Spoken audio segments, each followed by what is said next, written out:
Hoy día es 7 de junio del 2021. Vamos a comenzar la clase número 15 de Física del Estado Sólido y vamos a continuar con el capítulo de Teoría de Bandas. Ok. En el primer día de clases dijimos que en la primera parte del curso estudiábamos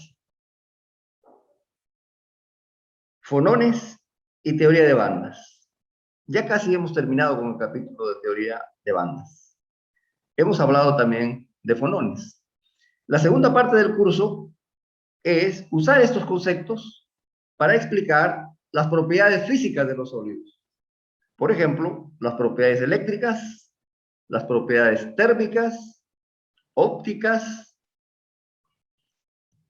termoeléctricas, un poquito de superconductividad. Tal vez hagamos también un poco de propiedades magnéticas. Hace como 2 años que no hablo de propiedades magnéticas porque me gana el tiempo. Quizás ahora le demos prioridad, etcétera. Entonces, hay 2 partes del curso bien definidas, que son, la primera parte, comprender qué son los fonones, ¿cierto? Y cómo se explica la teoría de bandas. Y la segunda parte, que es explicar las propiedades físicas de los sólidos.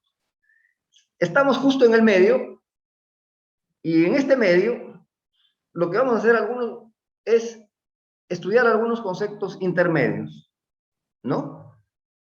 ¿Cómo se pasa de la teoría de bandas a explicar, por ejemplo, las propiedades de los electrones, las propiedades físicas de los sólidos que tienen que ver con los electrones? Entonces, hoy día nos toca estudiar algunas cosas como qué cosa es la superficie de Fermi. No, vamos a hacer un pequeño programa para hoy día. Vamos a hablar de las superficies de Fermi. Vamos a hablar de la importancia de la estadística para saber cuántos electrones hay en cada banda, ¿no? Van 2 cosas. La tercera cosa es dinámica semiclásica de los electrones. Hasta ahora nosotros hemos considerado a los electrones en una caja como una partícula cuántica y hemos escrito sus ecuaciones, su función de onda. Hemos escrito la función de onda.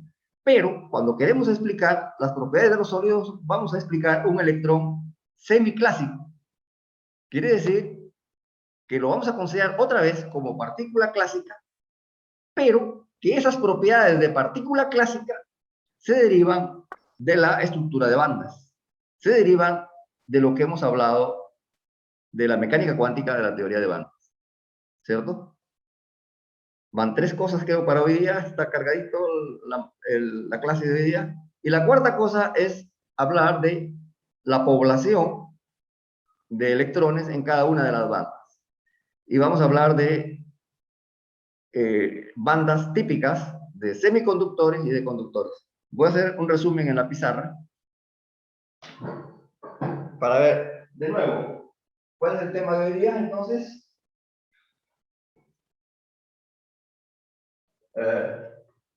este es el menú. Superficies de Fermi. Superficies de Fermi. ¿Qué más? Estadística Fermi-Dirac.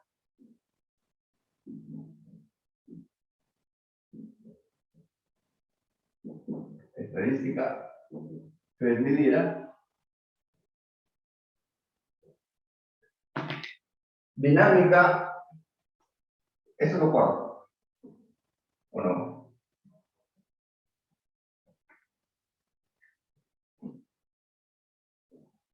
Dinámica semiclásica de electrones.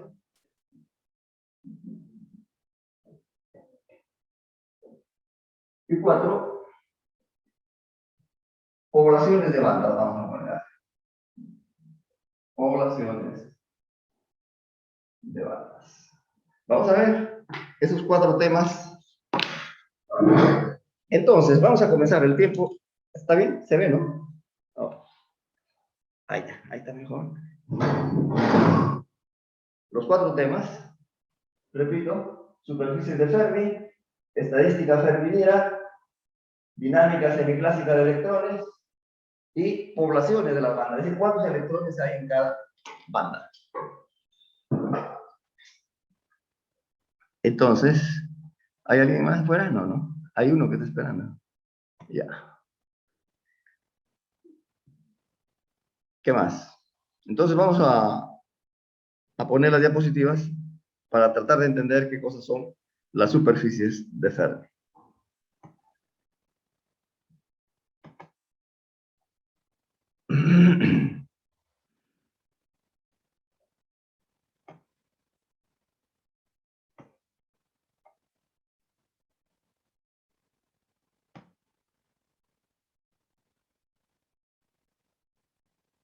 Entonces, cada vez que nosotros hemos hablado de un modelo de bandas, ¿no? Ya sea el modelo de electrones casi libres, el modelo de electrones fuertemente ligados, o el modelo de Crony-Penney, ¿cierto? 3 modelos hemos visto. En cada uno de los modelos, digamos,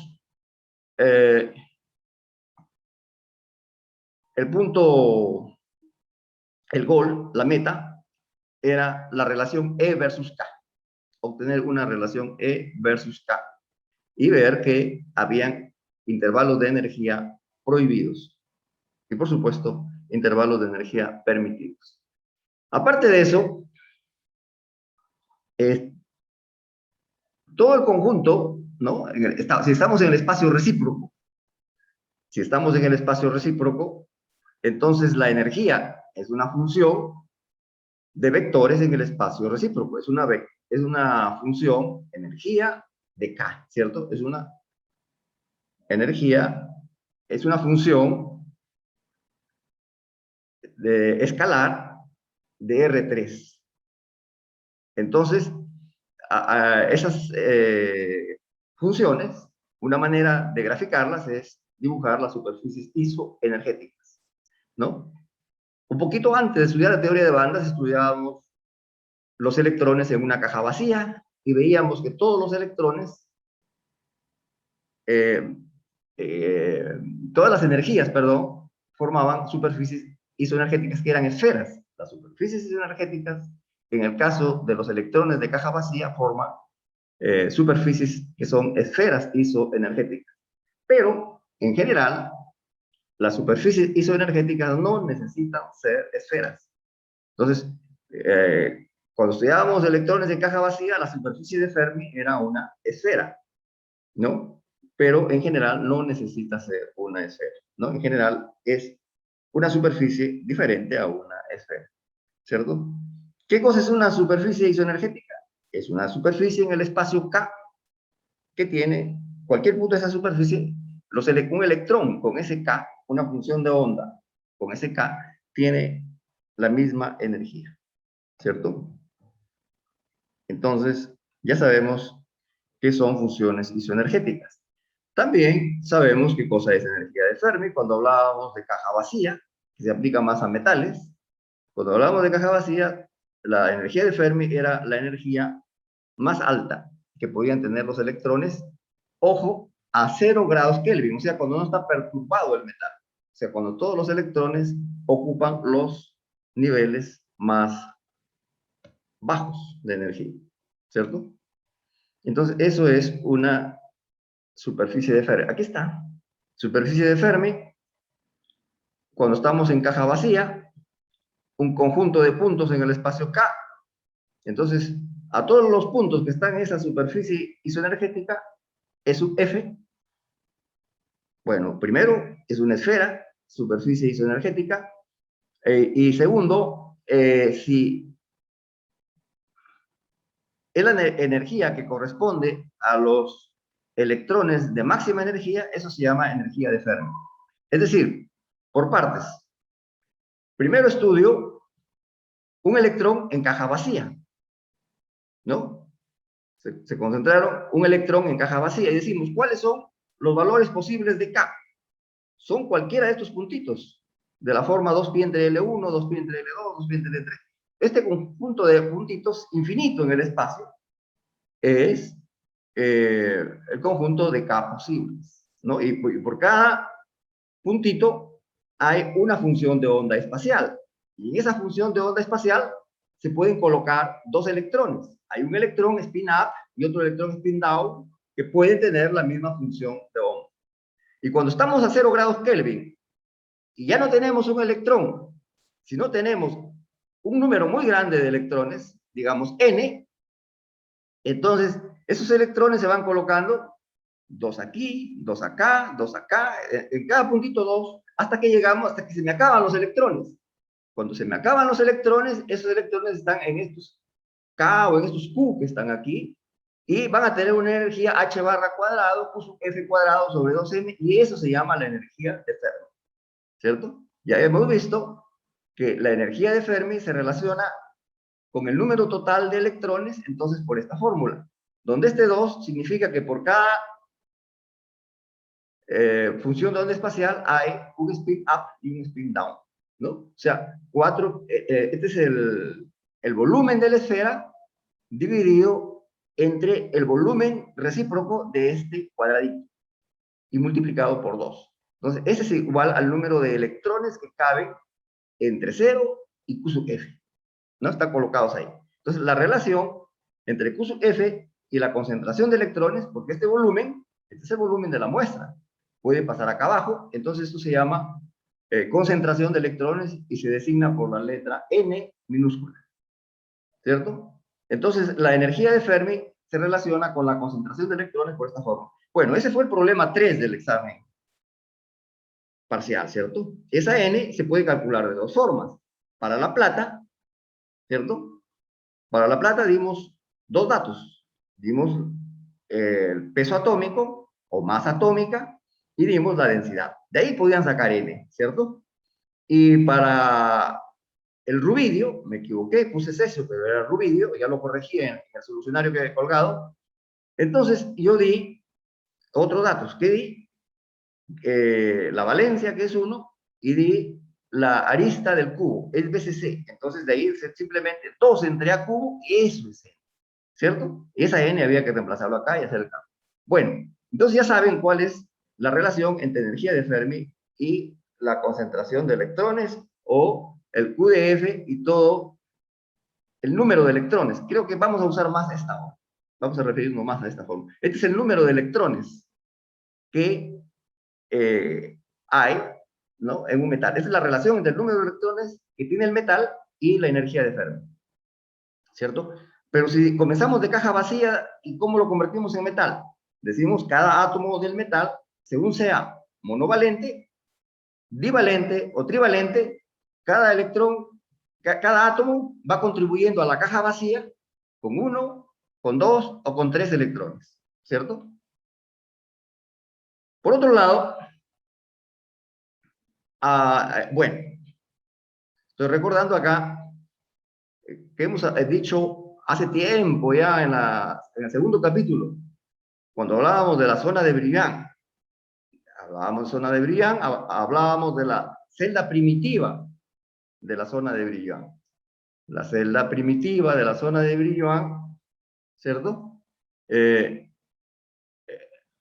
Y también decíamos que el volumen de la primera zona de Brillouin es igual al volumen de una celda primitiva recíproca, ¿no?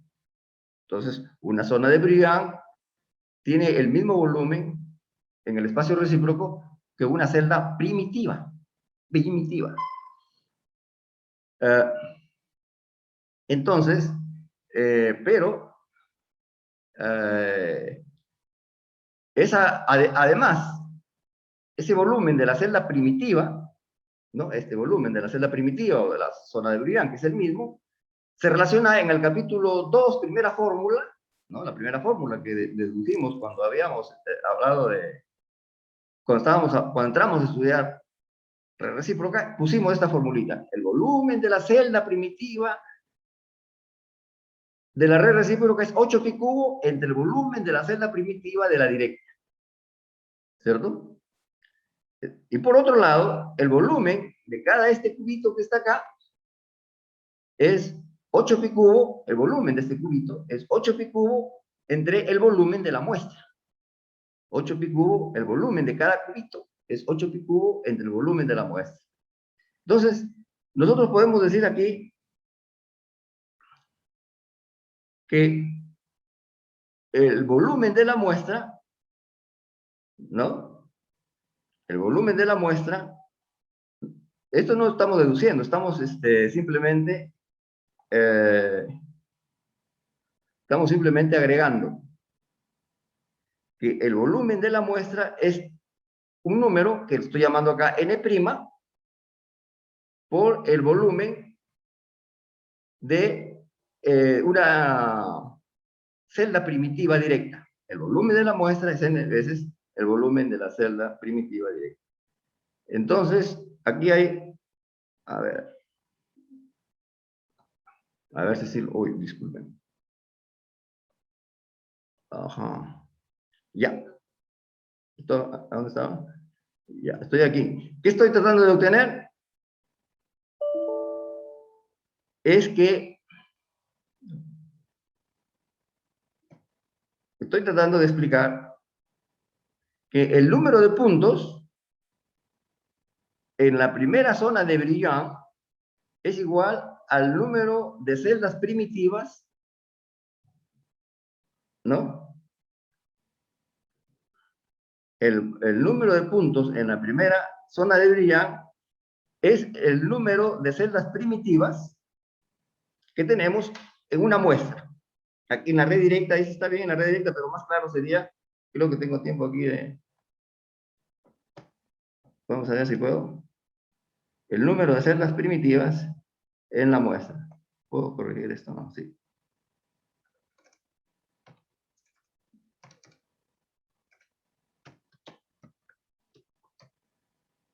Ya. A ver, yo tengo un pedacito de material, ¿no? Y aquí, este es cristal, un cristal, una muestra cristalina. Esta muestra cristalina tiene n' celdas primitivas.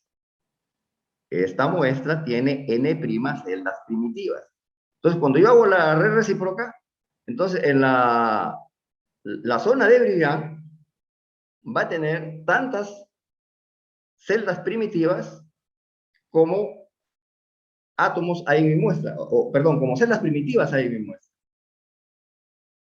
¿no? El número de puntos en la primera zona de Brillouin es igual al número de celdas primitivas que hay en la muestra. Pero, si mi muestra es monoatómica, por cada celda primitiva hay un átomo. Entonces yo puedo decir también que el número de átomos en la primera zona de Brillouin, acá este cuadrado celeste significa que es una zona de Brillouin. Este cuadrado es una zona de Brillouin y tiene tantos puntos,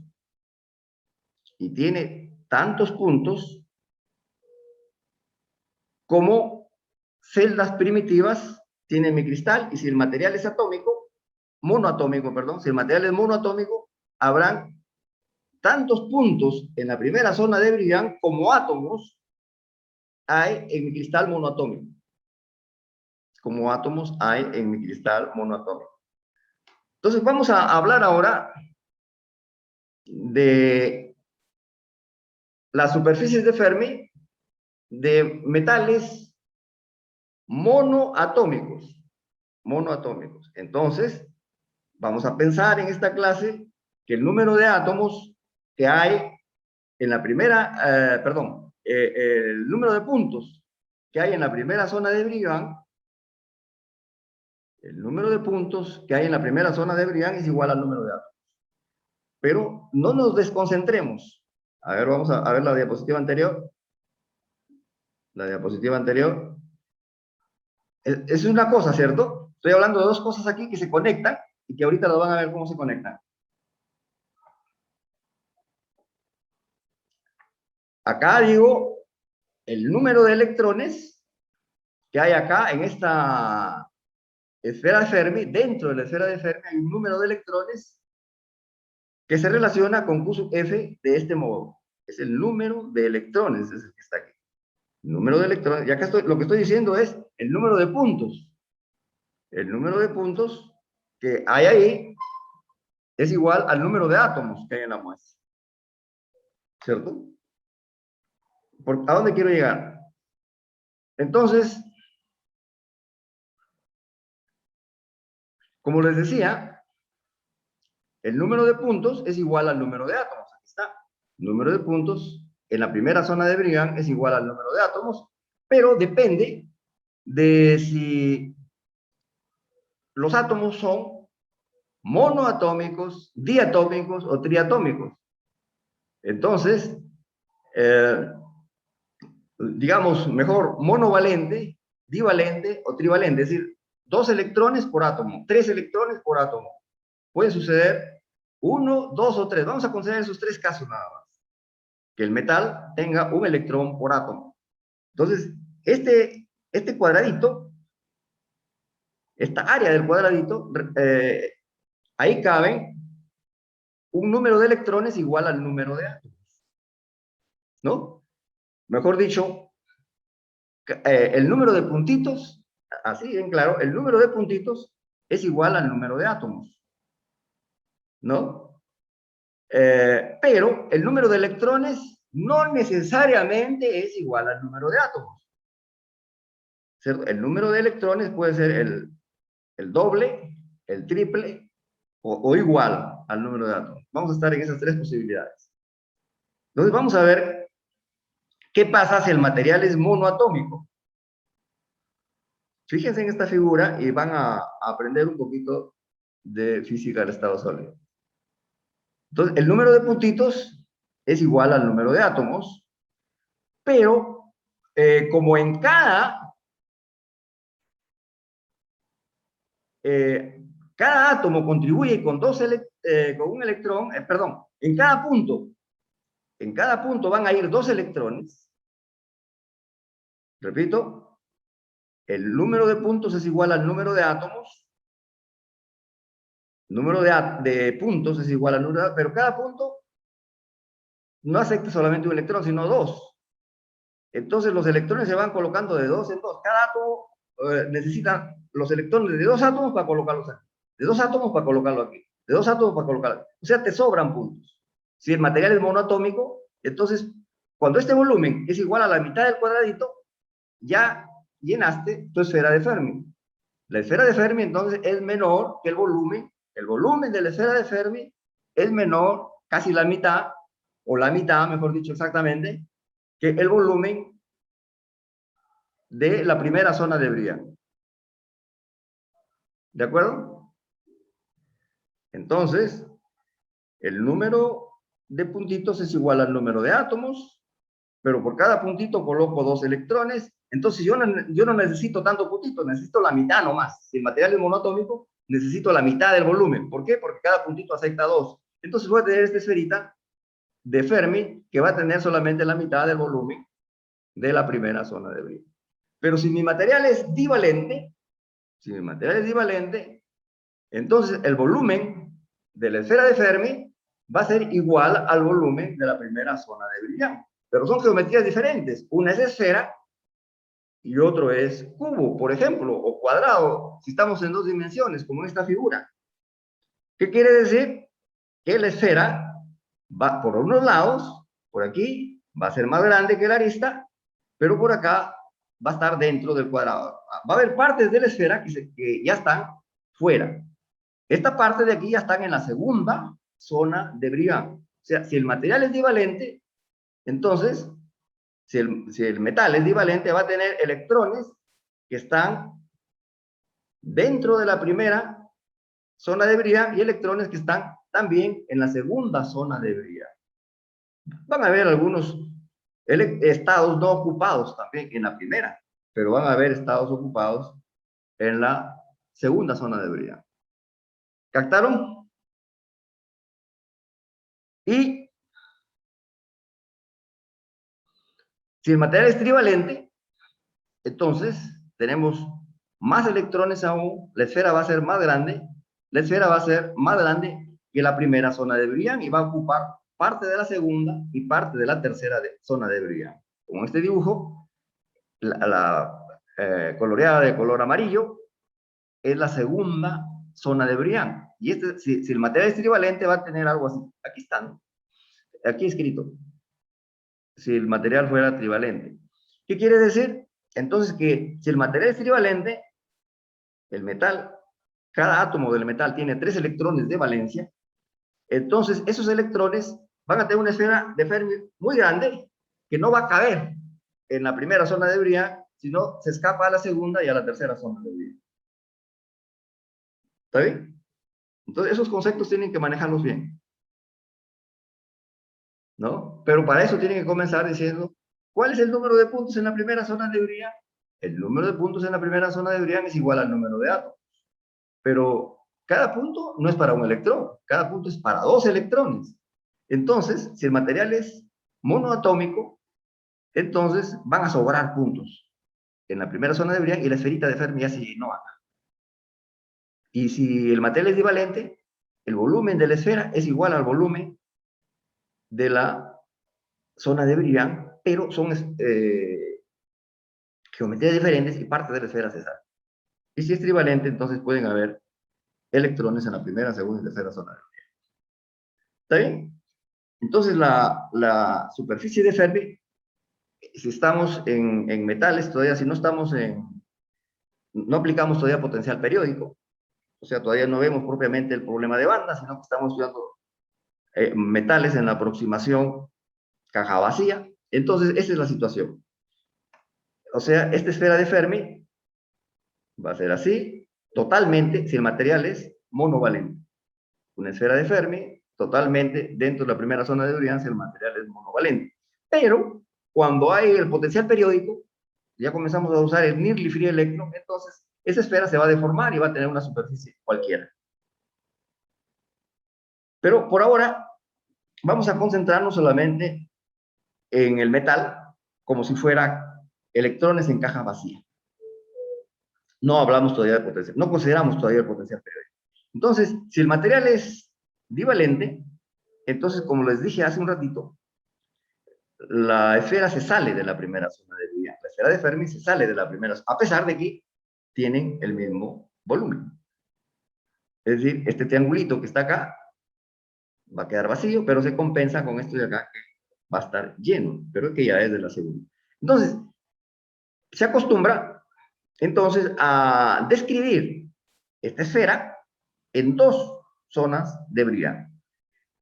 La primera zona de Briand es la que está acá, ¿no? Toda la parte oscura que está aquí, dentro del cuadrado, es esta que está acá. Y decimos, esta es la parte de la esfera de Fermi, esta es la parte de la esfera de Fermi que está en la primera zona de Briand. Y esto de acá es la parte de la esfera de Fermi que está en la segunda zona de Brillouin. Entonces, la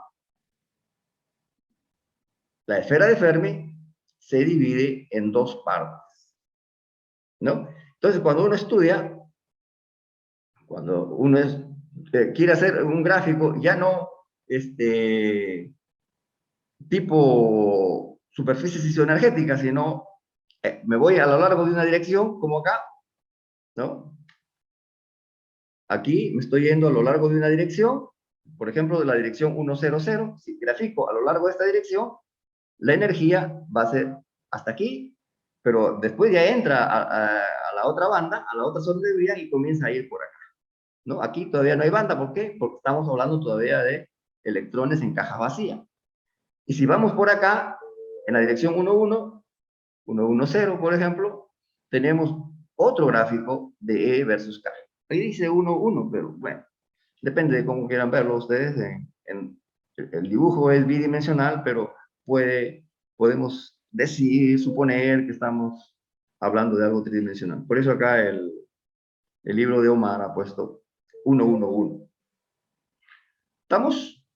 Entonces, La superficie de Fermi, que es una esfera, se descompone en dos partes, en dos fracciones, digamos, en una fracción de la esfera que queda en la primera zona y una que queda en la segunda. Como les dije, esto corresponde entonces a una esfera de Fermi de metales divalentes. Y esto de acá corresponde a una esfera de metales trivalentes.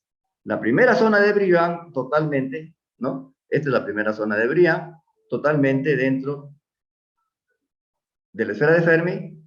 La esfera de Fermi también contiene partes de la segunda zona de Brillouin y partes inclusive de la tercera zona de Brillouin, ¿cierto? Y algunas pequeñas partes de la cuarta zona de Brillouin que son, en la mayor parte de los casos, no contribuyen a las propiedades. Lo vamos a dejar ahí nomás. ¿Está claro?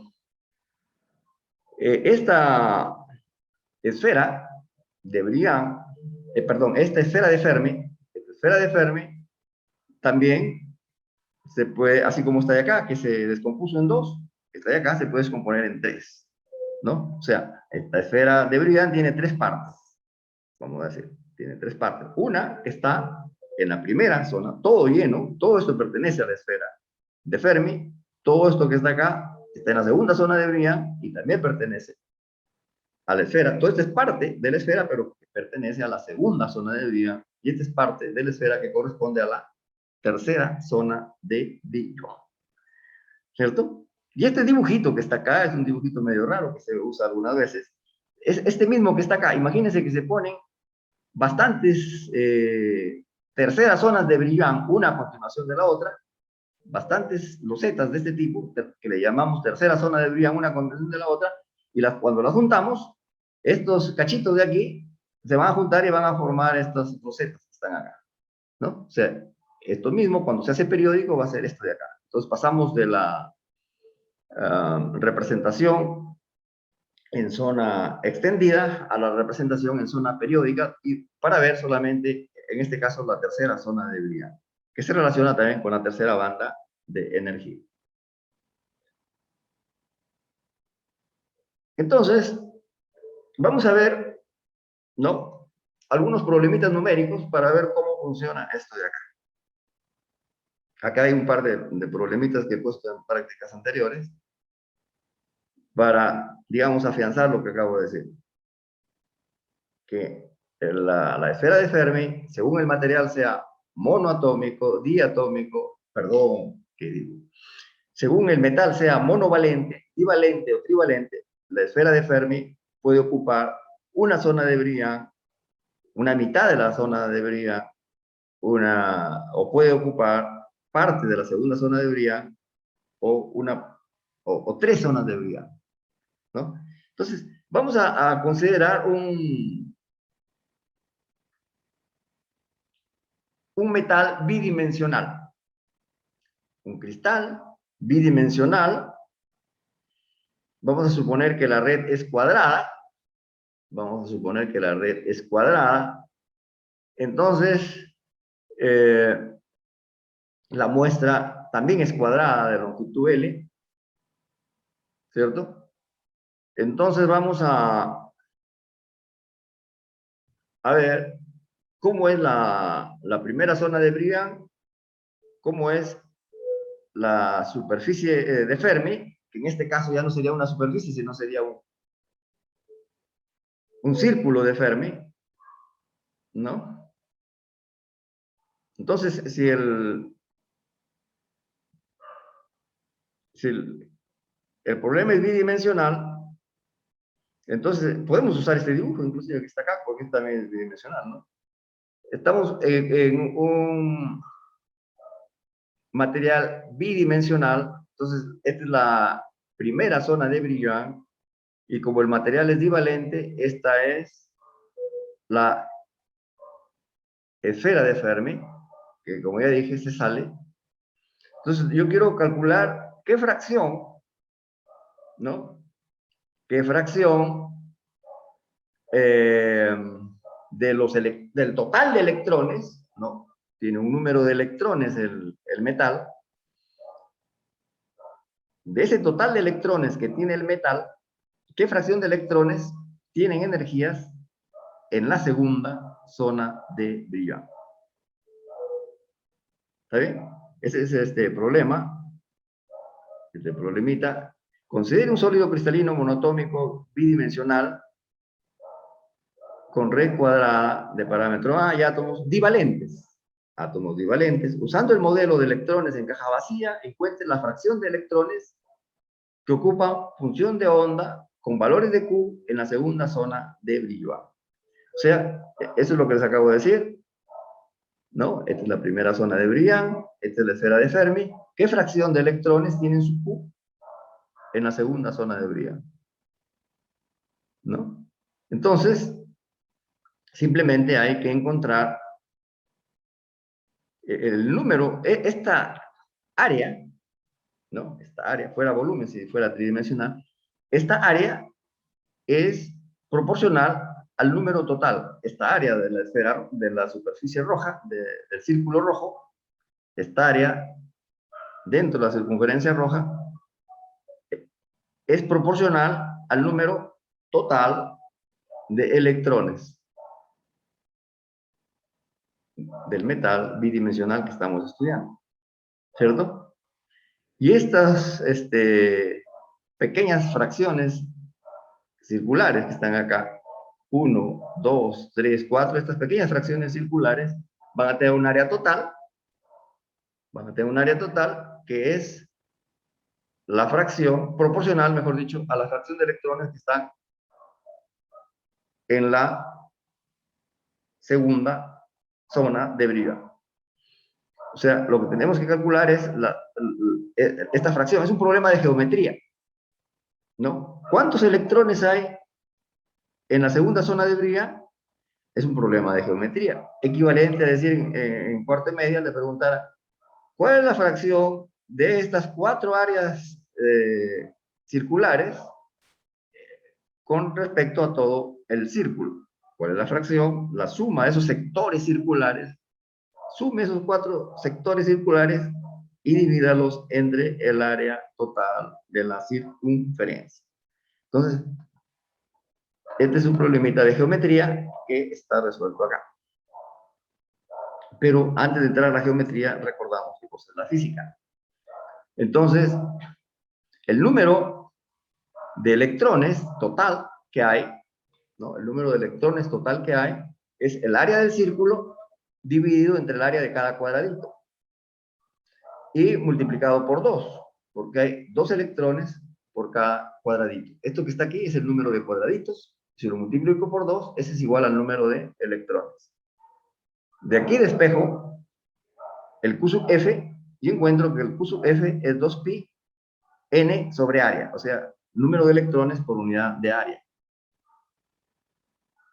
Y para un caso particular, donde el material es monovalente, ¿no?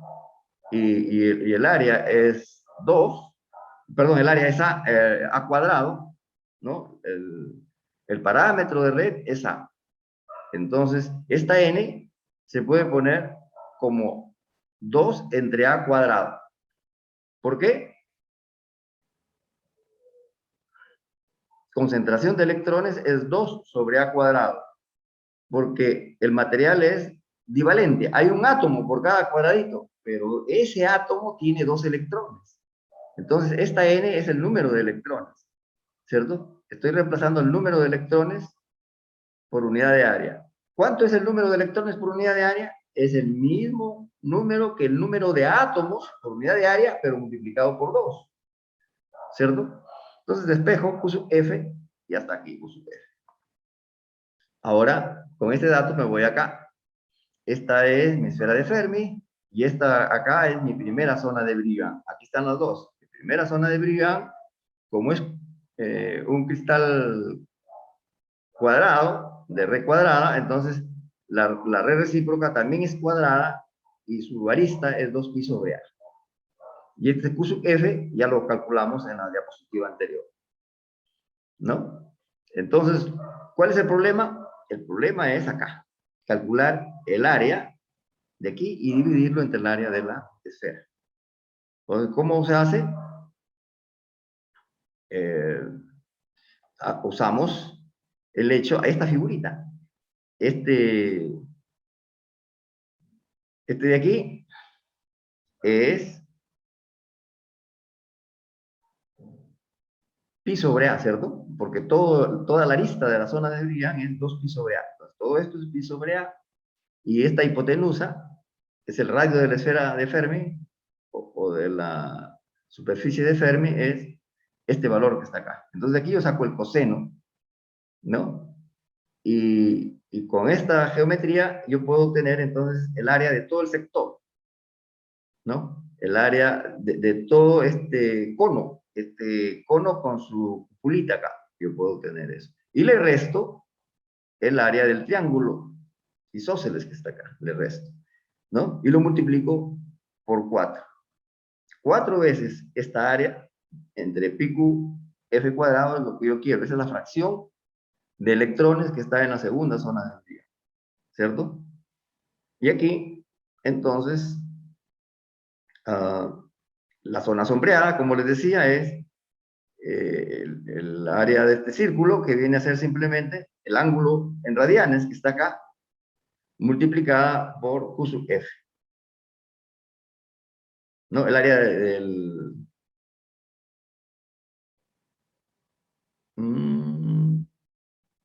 2 teta 0 sería. Ah, ya. No, está bien acá. Ya, de repente aquí hay una corrección. De repente aquí hay un 2 o no. ¿Qué dicen ustedes? Pi R teta R teta. Ah, ya. Pi R cuadrado. Está bien, está bien, está bien, porque cuando se integra es un problema de... Si fuera todo el círculo sería pi R cuadrado, ¿cierto? Pi R cuadrado, pero el ángulo es 2pi. Entonces es 2pi R cuadrado sobre 2. Acá también va a ser 2 teta sub 0 por el radio al cuadrado sobre 2. O sea, esto está bien. Menos el área de este triángulo. El área de este triángulo ya lo calculé aquí. ¿Entendido? Entonces aquí sale un número. Y ese es el número de electrones que está en la segunda zona de vida. Por supuesto, esto se puede preguntar todavía en el examen, en la práctica, considerando ya no un material sino tridimensional. ¿Preguntas hasta ahí o no? Estoy hablando de la superficie de Fermi. Quiero hablar de las superficies de Fermi en general, en cualquier sólido, pero he comenzado hablando todavía de la superficie de Fermi en metales, en la aproximación de que los electrones se encuentran todavía en caja vacía. Ahorita vamos a hablar qué pasa cuando ya no hay caja vacía, sino que hay un potencial periódico. Y vamos a comenzar hablando de un potencial periódico pequeño, para decir estamos en el modelo nearly 3 electrons. Pero vamos a hablar de otro problema, porque este problema está en el LOMAR. Y es la misma idea, ahora en 3 dimensiones. La misma idea, ¿cierto? Entonces, acá se trata, vamos a leer el problema primero, a ver.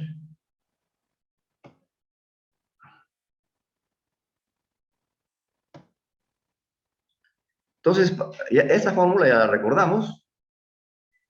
Y ahora, aquí la suposición es que tenemos, comenzamos con cobre solo, que es un metal monovalente, pero después vamos reemplazando átomos de cobre por átomos de zinc, que es divalente. ¿Cierto? Ya, voy a explicar de qué trata este problema. Y voy a explicarlo con la misma figura de antes. Ahí. Entonces, si el material fuera cobre, entonces, esto sería la primera zona de Brillant, ¿no? Esta es la primera zona de Brillant. Entonces, si el cobre es monovalente, entonces la esfera de Fermi queda totalmente dentro de la primera zona de Brillant, ¿no? Pero mi cobre, que está por acá, yo voy sacando átomos de cobre y lo voy reemplazando por zinc, entonces, que es divalente, entonces el mismo número de átomos, pero el número de electrones va aumentando, porque por cada cobre con un electrón, yo pongo un zinc con 2 electrones. Entonces, el número de electrones va aumentando. Lógicamente, esta superficie de Fermi va aumentando. Esta superficie va aumentando.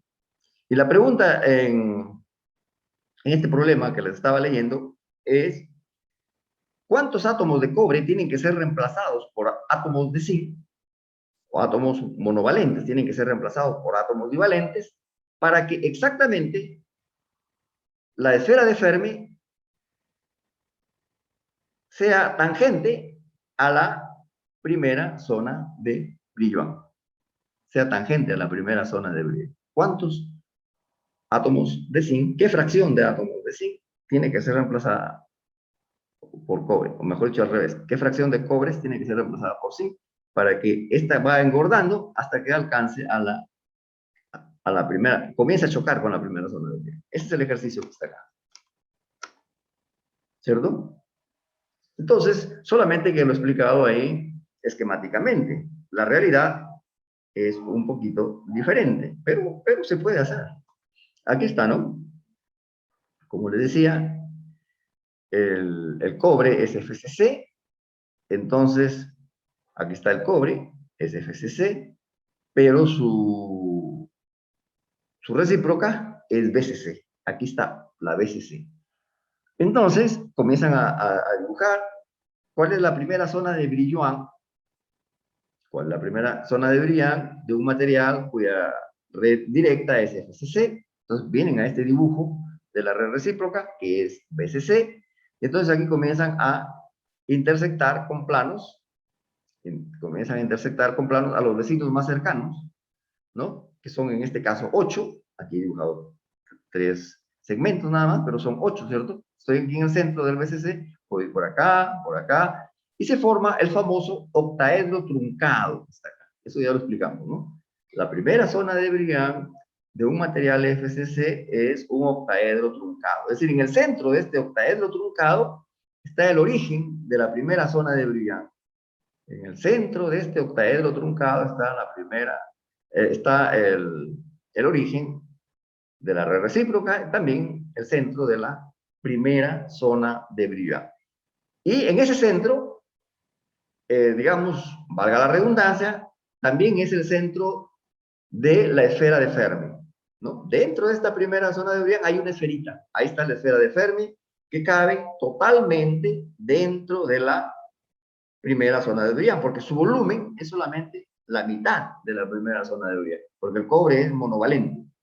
Pero cada vez que yo acá a mi cobre, a mi muestra, le saco un cobre y le pongo un zinc, ese es, acá en el espacio recíproco, esa esfera de Fermi va creciendo, se va engordando, hasta que choca, hasta que toque, comienza a tocar a la primera zona de Brillouin.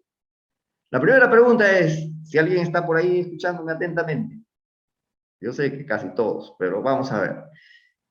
¿Cuál sería el primer punto de esta zona de Brillouin que va a ser tocado? ¿Cuál será el primer punto de esta esfera de Fermi que está dentro de la zona de Brillouin que al engordar va a tocar? ¿Será este punto que está aquí? Vamos a ver. Pregunto, ¿será este punto el centro de ese cuadradito que está arriba? ¿O será este punto que está acá? ¿O será este punto de acá que está en la esquina? Etcétera. Es cuestión de ver. Eso es geometría, ¿no? Entonces, ¿se acuerdan cuánto hay de aquí hasta acá? Este cuadradito está acá, está en esta altura, ¿no? Este cuadradito está ahí y de aquí a acá hay A medio. A medio. Perdón, esto es 4 pi sobre A, ¿no? La mitad de esto, de 4 pi sobre A. Desde el centro hasta acá hay 2 pi sobre A. ¿Me entendieron o no? Desde el centro hasta aquí hay 2 pi sobre A. O sea, desde el centro de la zona de Brillouin hasta aquí hay 2 pi sobre A. Y ahora, desde el centro hasta este hexágono, hasta el centro de este hexágono, que es como desde aquí hasta acá, ¿cuál es la longitud de este segmento?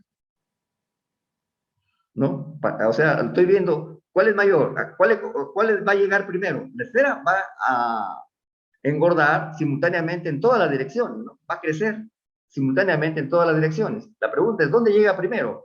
¿A este centro de esta cara?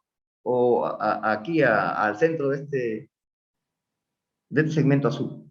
¿A dónde llega primero? Entonces tenemos que calcular solamente esta distancia y también en el espacio recíproco y esta distancia en el espacio recíproco.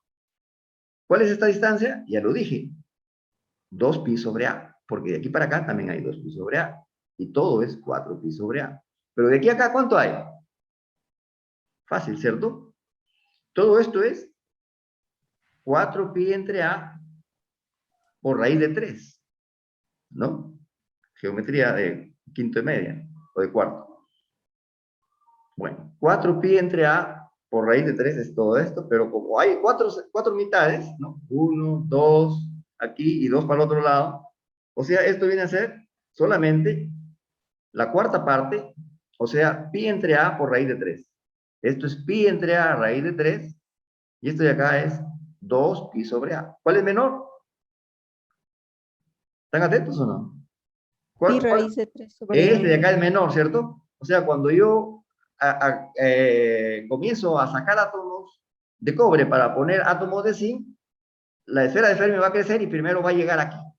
Aquí es donde va a intersectar. Y la pregunta es, cuando llegue aquí, cuando la esfera comience a tocar este punto, cuando la esfera comience a tocar este punto, ¿qué fracción de átomos de cobre han sido reemplazados? Facilito, ¿no? Esa va a ser la pregunta, pero con otro material para la práctica calificada. Entonces la respuesta está aquí, ¿no? La respuesta está aquí. Entonces, cuando ya está chocando, o sea, cuando ya tenemos la aleación chocante, digamos, así como un lenguaje, si alguien culto que habla bien su castellano va a leer esto, va a decir esto, ciudadanos no hablan bien castellano. Bueno, cuando la esfera de Fermi ya creció lo suficiente para tocar este punto, ahí tenemos n electrones en total. N electrones en total. Y esos n electrones en total, mejor dicho, esa concentración de electrones se relaciona con el Q de Fermi por esta fórmula, ¿no? Entonces aquí se despeja el n de la aleación, porque ya sabemos cuál es ese Q de Fermi, ya sabemos que va a ser, ¿cuánto dijimos? Pi entre a raíz de 3. Pi entre, este Q sub F, ya sabemos el valor, entonces el n es este valor, despejamos el n. Entonces, ese es el número de electrones, la concentración de electrones de la aleación. Y por otro lado, la concentración de electrones de cobre es 4 entre AQ, ¿no? Este es el número de átomos de cobre y también es concentración de electrones de cobre, ¿cierto? Entonces la pregunta era, ¿qué fracción de lógicamente este número es mayor que acá, ¿cierto? Entonces, la relación entre este y este se puede sacar de acá. Entre este es el número total de electrones entre el número de átomos de cobre, o de electrones provenientes de los átomos de cobre, ¿cierto? Y resulta que al dividir esto entre esto, el A cubo se elimina y queda pi entre 4 raíz de 3, que eso lo hacen con su calculador y le sale 1,36. ¿Qué quiere decir?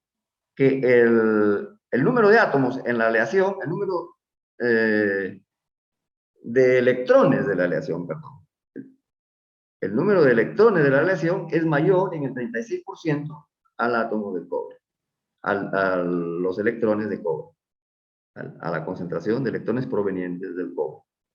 ¿Qué quiere decir? Que hay 36% más de átomos de cobre, hay 36% más de átomos, no, ¿qué estoy diciendo? Hay 36% de átomos de cobre que han sido reemplazados por átomos de zinc. Y por eso tenemos 36% más de electrones. ¿Se entendió? ¿Hay preguntas? ¿O no? Estamos hablando entonces de qué cosa es la esfera de Fermi y cómo se relaciona con las zonas de Brillouin.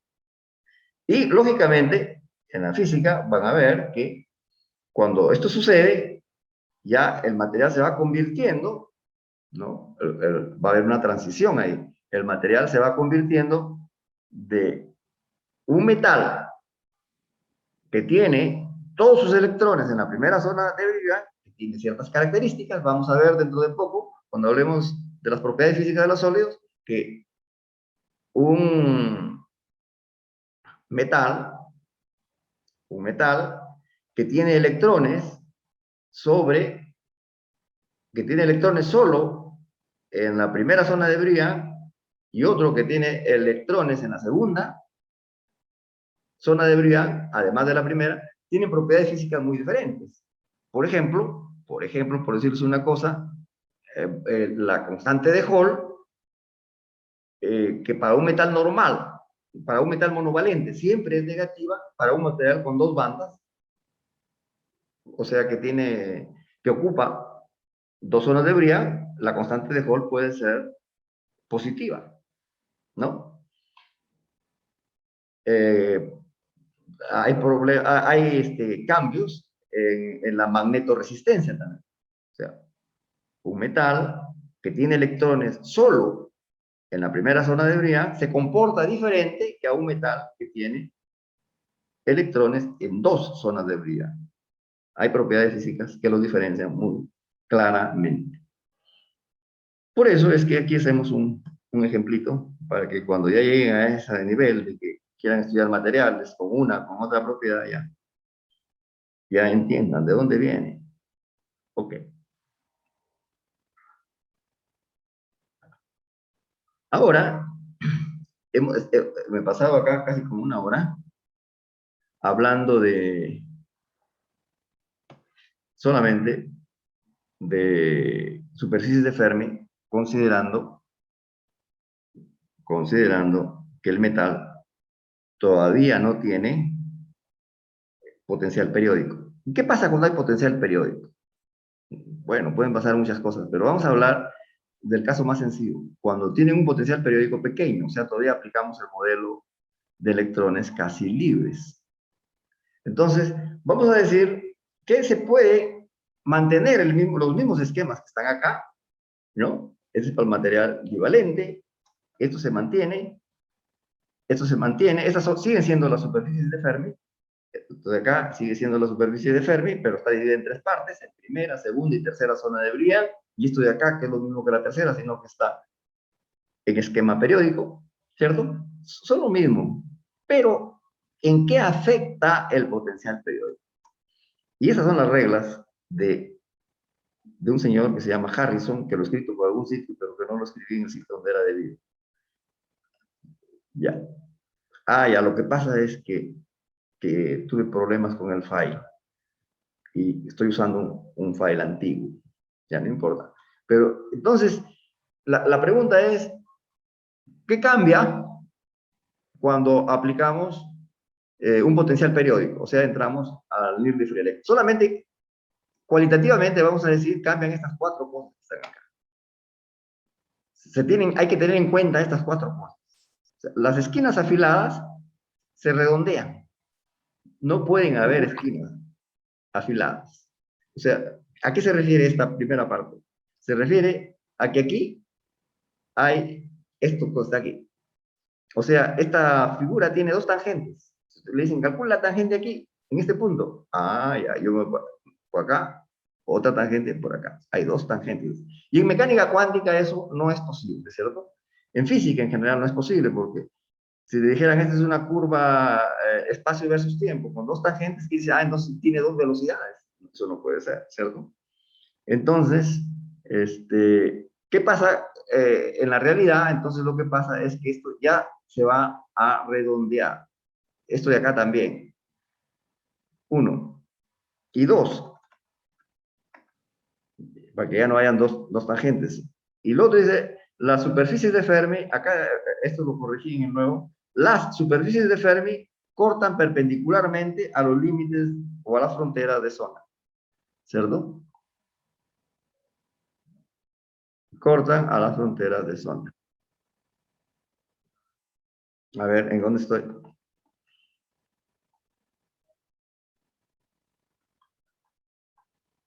O sea, a ver, qué pena que no pude poner mi file nuevo. Ya, este dibujito que está acá, ¿cierto?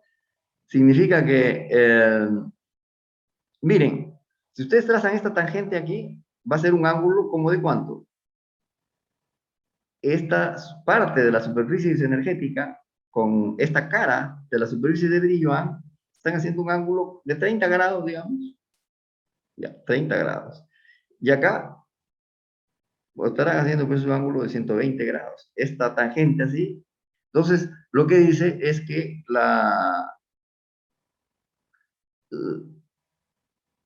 las superficies isoenergéticas, al cruzar a las zonas de frontera, a las fronteras de zona de Briand, deben ser perpendiculares. O sea, ahora deben tener esta forma de acá, más o menos. Acá termina así. Esta tangente aquí es perpendicular. Acá se ve más claramente, ¿cierto? ¿Está bien? Entonces las tangentes deben ser perpendiculares. ¿Cuál es la otra propiedad? Perdón, la intersección de la frontera de zona, la intersección de la frontera de zona con la superficie. Deben ser. Y las superficies de Fermi cortan, esto es lo que dije, ¿no? En B. Y nace la interacción del electrón con el potencial periódico del cristal origina la aparición de bandas prohibidas en los límites de zona. ¿Ya? O sea que cada vez que hay una frontera de zona, así como aquí, ¿no? Este es un metal divalente. Este es un metal divalente. Era una esfera, ¿cierto?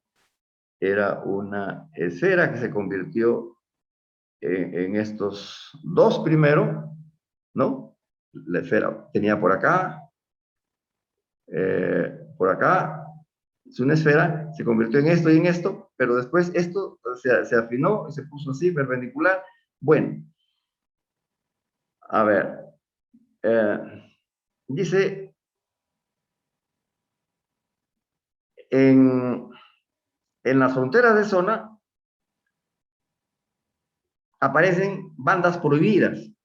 En la frontera de zona aparecen bandas prohibidas. Eso ya lo hemos visto en el modelo Nierle-Friedrich. ¿Qué quiere decir? Que este puntito, ¿ven dónde está el mouse ahí? Dentro de la primera zona de Briand, este puntito que está ahí. De nuevo pongo el mouse ahí. Este puntito, de aquí paso para acá, es como si pasara para acá en la segunda zona de Briand. Entonces, debe de haber un salto de energía. De aquí a acá ya hay un cambio de energía. O si quieren, el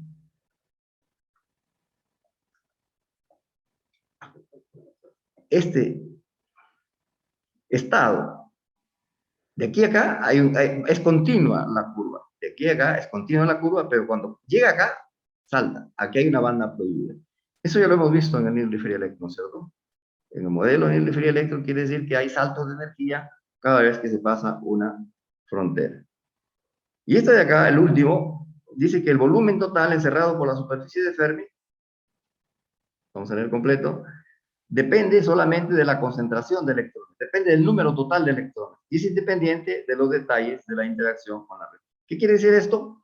Que el volumen de esta esfera es igual al volumen de estas partes, no importa que después estas partes se modifiquen, como acá, ¿no?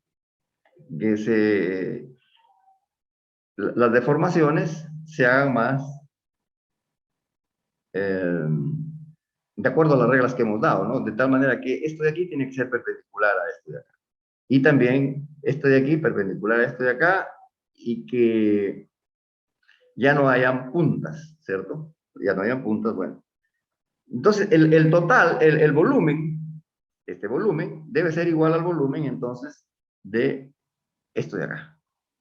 A pesar de que consideremos el modelo del Near Free Electron. No importa las interacciones. Y uno tiene cosas como esta, ¿no? Aquí está claro también, o sea, cuando uno grafica ya a lo largo de direcciones, entonces uno, acá está el origen, llega a un punto, acá hay frontera de zona, ¿no? Acá hay una frontera de zona. Cuando pasas la frontera de zona, ya acá hay un salto. Acá hay un salto. ¿A dónde más hay saltos? Frontera de zona, acá no se aprecia mucho. Bueno, esto es complicado, ¿no? Pero aquí se ve claramente. Pero, entonces, el nivel de Fermi es, como siempre, el nivel de Fermi es la máxima energía que se llega cuando el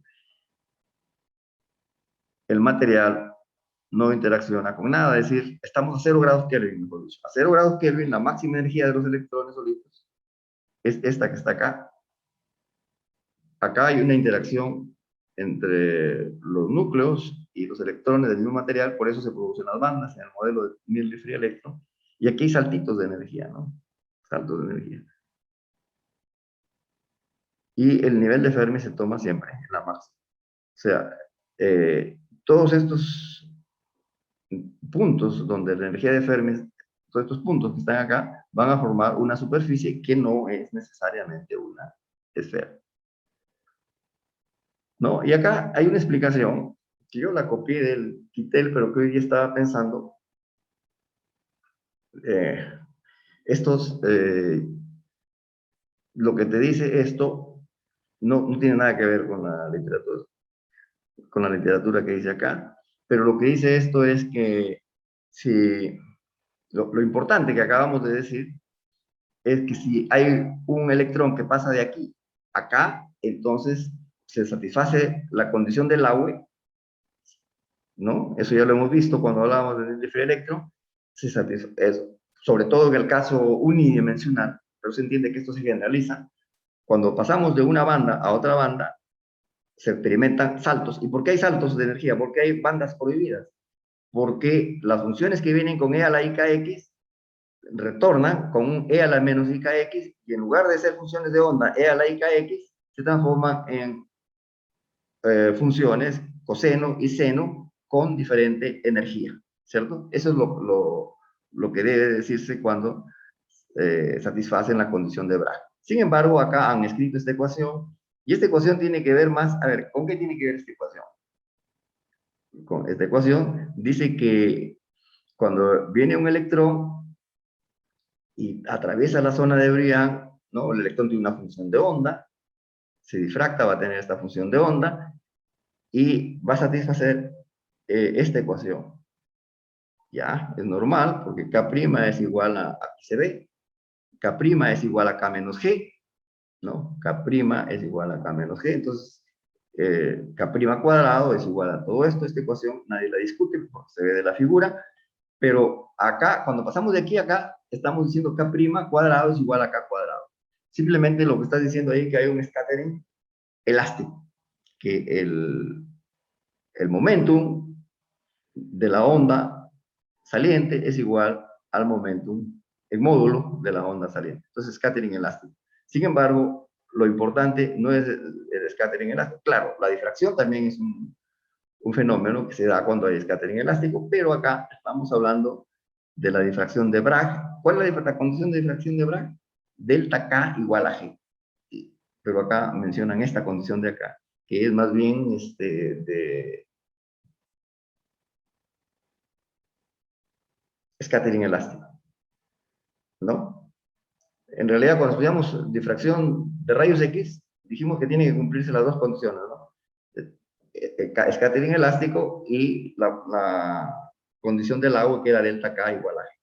Entonces aquí el título dice condición del agua y debe decirse delta K igual a G, pero no, yo copié esto de acá y recién me doy cuenta que debo modificar esto. Bueno, ya. Entonces, ¿qué es lo que sacamos en limpio de lo que he dicho acá? Las superficies de Fermi son las superficies de máxima energía cuando el material está a 0 grados Kelvin y no es perturbado por nada. No es perturbado por un campo eléctrico, ni por una presión, nada. Cuando el material está en su estado natural a 0 grados Kelvin, entonces los electrones tienen diferentes valores de energía y los electrones más energéticos están en una superficie que se llama superficie de Fermi, que puede ser una esfera o algo aproximado a una esfera. Una esfera cuando obedece más al modelo de electrones en caja vacía, pero generalmente eso se deforma. ¿Y cómo se deforma? Con estas reglas que están acá, que son de Harrison. Las reglas de Harrison para superficies de Fermi, ¿cierto? Ya. Y en general, entonces, acá hemos dicho que hay materiales como este, el cobre, monovalentes, aquí dice cobre, ¿no? Monovalentes, cuya superficie de Fermi está totalmente dentro de la primera zona de Briggs. Y materiales divalentes, como el calcio, donde su superficie de Fermi debe verse en dos zonas de Briggs. Y trivalentes, que debe verse en tres zonas de Briggs. Pero en realidad, dos nomás, porque esta de acá ya está totalmente llena, ¿no? Ok. Y este es lo mismo, pero explicado. Le repito, la energía es una función de vector, pero vector en el espacio recíproco, ¿cierto? Y estas funciones se pueden graficar como superficies energéticas, que es lo que estamos viendo aquí, o en gráficos E versus K, dirección por dirección. Eso es lo que está acá, dirección por dirección. Ahora, algo que hicimos con fonones para modos de vibración, densidad de modos de vibración, G de omega, ¿se acuerdan? En general, generalizamos el concepto de densidad de estados. Este de acá es para electrones en caja vacía, donde las superficies de Fermi, las superficies isoenergéticas, mejor dicho, son esferas, y esto es en general cuando las superficies isoenergéticas pueden tener cualquier forma. ¿Cómo se llega, cómo se obtiene esta fórmula? Lo expliqué para fonones y ahora es lo mismo. A ver, voy a decir algo, algunas palabras claves que dije. Entonces, de lo que se trata es de dos superficies isoenergéticas continuas. Una superficie es E, energía E, y una superficie E más DE. Son dos superficies contiguas. Y encontrar el volumen entre esas dos esferas, no son esferas, perdón, esas dos superficies isoenergéticas vecinas, se separan por un delta E nada más. A encontrar todo ese volumen. ¿Cómo se calcula el volumen? Multiplicando un ds por un dq perpendicular, un ds por un dq perpendicular, e integrando sobre toda la superficie de la esfera. Pero ese dq perpendicular no aparece aquí. ¿Por qué? Porque el dq perpendicular ya se descompuso en d omega entre este gradiente. Entonces, ds de omega entre el gradiente. ¿Y por qué borré el de omega? Porque eso que estoy calculando aquí, cuando hago ese cálculo, es el número total de estados, ¿cierto? Pero yo no quiero el número total de estados, sino el número de estados por unidad de energía. Entonces, la densidad nomás quiero la densidad. Entonces, el GDE DE, el GDE DE, este DE que debe ir aquí se elimina con este DE que debe ir acá. Aquí va a ir, repito, un DE sobre gradiente. Entonces se elimina este y se elimina este de acá. Entonces esto es la densidad de estados electrónicos en general, ¿no? En general. Muy bien. Ahora, solamente preparándonos para lo que va a ser la segunda parte del curso, digo, vamos a considerar dos tipos de materiales: metales y semiconductores. Metales. Los metales, cuando hablemos de metales, se considera una sola banda. Se consideran los electrones de una banda, que son los electrones que son del sólido, pero que provienen de los electrones de valencia de cada átomo. todos los electrones de valencia constituyen un gas de electrones, y ese gas de electrones ocupa una banda, que es esta de acá, ¿cierto? O sea, cuando hablemos de metales, la mayoría de propiedades se explica solamente con una banda. Banda de valencia, podemos decir. Pero cuando hablamos de semiconductores, la última banda llena de electrones es esta de acá. Es esta de acá. Entonces, esos materiales que tienen una banda totalmente llena, cuando hay temperatura o cuando hay alguna perturbación, algún campo eléctrico, algunos electrones pueden pasar acá. Entonces, cuando hablemos de semiconductores, siempre entonces vamos a dibujar dos bandas. Una que se llama banda de valencia y la otra que se llama banda de conducción. Acá la banda de valencia y la banda de conducción es la misma. Banda de valencia y banda de conducción puede ser la misma, pero acá una es banda de valencia y otra es banda de conducción. En realidad, los electrones de aquí van a conducir y los electrones de acá también van a conducir, pero esa es la nomenclatura, ¿no? Es la nomenclatura.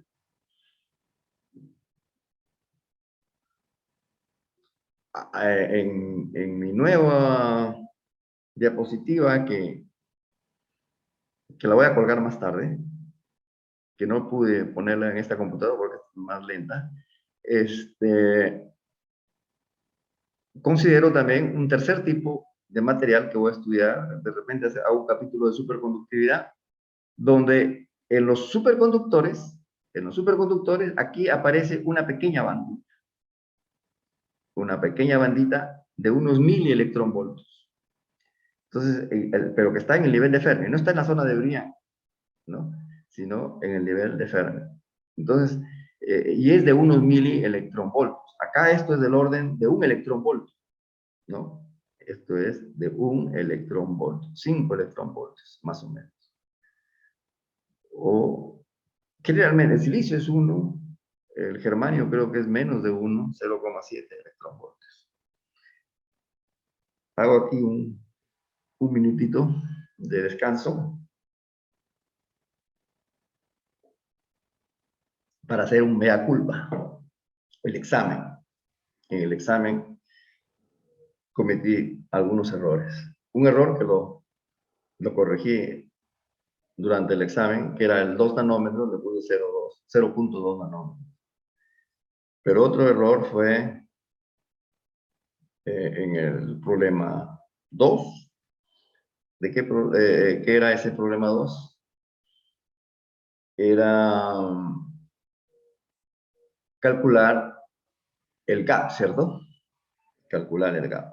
Ahí lo voy a calificar como si fuera matemática, pero ese valor que les di del B sub 0 es demasiado elevado. Pero no importa, voy a considerar el procedimiento. Van a sacar valores ahí, pero esos valores no son reales. Voy a corregir el problema para que ustedes tengan claro qué es lo que pasa en un semiconductor. En la práctica del viernes voy a colocar el mismo problema, pero con valores más adecuados, para que ustedes vean, se aproximen a la realidad de lo que cosa es un gap. Un gap es del orden siempre, este gap, siempre es del orden de un electronvoltio, ¿no? Este gap, creo que en el problema que les he dado con los datos que les di, sale como 50 electronvoltios, ¿no? Mucho, mucho, mucho. Se me fue la mano ahí. Entonces, el valor numérico es el equivocado, no es adecuado. Voy a cambiar el valor numérico en un problema de la calificada. El problema, digamos, se puede resolver, por eso lo voy a seguir calificando normal, como si fuera un problema de matemática, pero la física no es así, no es así. Y les estoy diciendo para que sepan qué es física y sepan qué es matemática. Ok, ahora, viendo lo que escribí en la pizarra al comenzar esta clase, ya hablé de superficies de Fermi, ahora les estoy hablando de bandas típicas en sólidos diferentes, metal, superconductor, que lo van a encontrar en las diapositivas que lo voy a mandar más tarde, y en esto que son semiconductores. Ahora,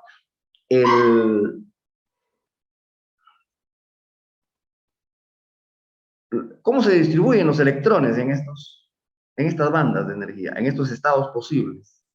Ya les dije, a 0 grados Kelvin, acá los electrones van a ocupar niveles de energía por aquí, menores energía de Fermi.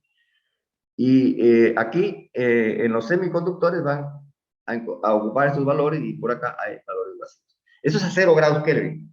A 0 grados Kelvin, los valores de energía van a estar menores que energía de Fermi, y a 0 grados Kelvin los semiconductores van a tener valores solamente hasta aquí. ¿Y qué pasa cuando caliento? ¿Qué pasa cuando el material ya no está a 0 Kelvin, sino a una temperatura T? Ahí van a obedecer la estadística de Fermi-Dirac, ¿no? La estadística de Fermi-Dirac, ¿qué es eso? ¿Qué quiere decir? De nuevo, a 0 grados Kelvin, la probabilidad de que estos estados estén ocupados es 1, y que estos estados de por acá estén ocupados es 0. A 0 grados Kelvin, la probabilidad de que esto esté ocupado es 1, y que estos estén ocupados es 0. Eso es a 0 grados Kelvin. ¿Qué pasa a una temperatura T? A una temperatura T, esa probabilidad cambia y va a estar dado por la distribución Fermi-Dirac. La probabilidad de que un estado de energía E esté ocupado es dada por esta expresión, donde esta mu se le llama potencial químico, y a esta K sub B es la constante de Boltzmann, ¿no? La constante de Boltzmann, algo de 10 a la menos 23 joules sobre grado Kelvin, y esta mu es un potencial químico que depende del material, ¿cierto? Entonces, si uno quiere saber cuál es el número, cómo se relaciona el número de metales con esta distribución, ¿no? Fermi-Dirac, y con esta densidad de estados, el número de electrones de un metal siempre se puede escribir de esta forma: F de E, G de E, de E. Y la energía total es la energía de cada electrón por la probabilidad de que ese estado esté ocupado por dE, ¿cierto? Entonces, a 0 grados Kelvin, ya sabemos cuáles son los estados ocupados, de aquí para acá, pero con una temperatura T, las probabilidades para cada estado con energía E son por esta fórmula. Esto se llama potencial químico, y muchas veces, bueno, en los metales este potencial químico coincide con la energía de Fermi o está muy cerca de la energía de Fermi, y a veces en física uno se acostumbra y dice, en lugar de potencial químico, dice energía de Fermi también a este mundo, ¿no? Y esta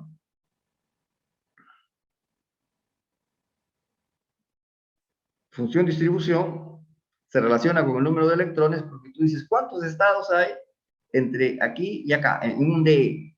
DE es el número de estados, pero cada estado tiene una probabilidad F de E de estar ocupados. Entonces, DE, el número de estados, multiplicado por F de E, es el número de electrones que hay, ¿no? El número de electrones, y ese número de electrones, si lo integras sobre toda la energía, te debe dar el número N.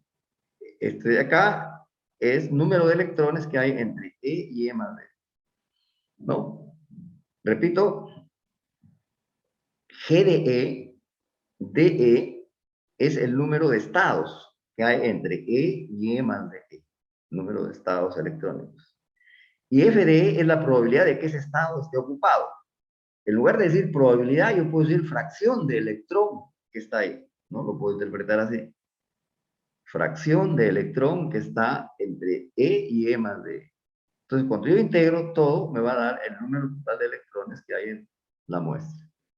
Si a este número de electrones, ¿no?, que hay entre E y E más D, yo lo multiplico por energía e integro, voy a encontrar la energía total, ¿cierto? En el caso, este ejercicio no lo hemos hecho, quizás hay que hacerlo en la calificada del viernes. Muchas cosas hay para la práctica del viernes.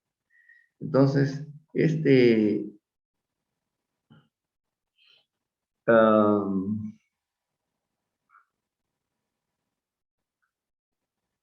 en el caso de 0 grados Kelvin, en el caso de 0 grados Kelvin, el F de E es siempre 1, en el caso de es F de E es igual a 1, entonces simplemente G de E de 0 hasta nivel de Fermi es igual a E, ¿no? A 0 grados Kelvin, esto es 1, entonces G de 0 a E sub F es igual al número total de electrones, y la energía, la suma de las energías de todos los electrones a 0 grados Kelvin, la suma de todas las energías de los electrones a 0 grados Kelvin, ¿qué sería? E de E por G de E de. Si estamos a 0 grados Kelvin, este F de E es 1, ¿no? Porque estamos seguros que ahí hay un electrón. ¿Cómo se ve también de esta formulita? Si esta energía es menor que este mu, llamemos mu igual a energía de Fermi, si esta energía es menor, entonces este va a ser E a la menos infinito, ¿cierto? Este E menos mu, E a la una cantidad negativa, E a dividido entre 0, porque estamos a 0 grados Kelvin. Entonces el F de E va a ser E a la menos infinito, pero E a la menos infinito, ¿cuánto es E a la menos infinito? ¿Se acuerdan o no? E a la menos infinito es 0. Entonces, este término va a ser 0 para todos los valores de energía que estén por debajo, acá, por debajo del nivel de Fermi. Por debajo del nivel de Fermi, esto vale siempre 0, entonces el F de E vale 1, que es lo que está graficado acá. Vale, si estamos a 0 grados Kelvin, este es igual, entonces el F de E es 1. Y si estamos por encima de mu le hace energía de Fermi, entonces, si estamos por encima, esto va a ser E a la algo positivo, ¿no? Porque esta energía es mayor, al algo positivo sobre 0. Entonces va a ser E a la infinito. Entonces este 1 no tiene nada que ver. 1 entre infinito va a ser 0. Este es el 0 que está acá, ¿no? Entonces el gráfico de esta función, cuando la temperatura es 0, es esto de acá. Este salto, como una función salto de 1, aquí salta bruscamente a 0. Y si la temperatura va aumentando a 100 grados Kelvin o a 200 grados Kelvin, entonces la, la función Fermi-Dirac va tomando estas formas. Y si la temperatura es muy alta, entonces lo que va a verse acá, lo que va a ser más importante es esta parte que luce como una función exponencial, y cuando estamos hablando de exponencial, estamos hablando de una distribución de Boltzmann, más bien, ¿no? Maxwell-Boltzmann, que es, ustedes la conocen, es proporcional a ella, a la probabilidad de que un electrón ocupe un estado a una temperatura T es proporcional a E a la menos, ¿cierto?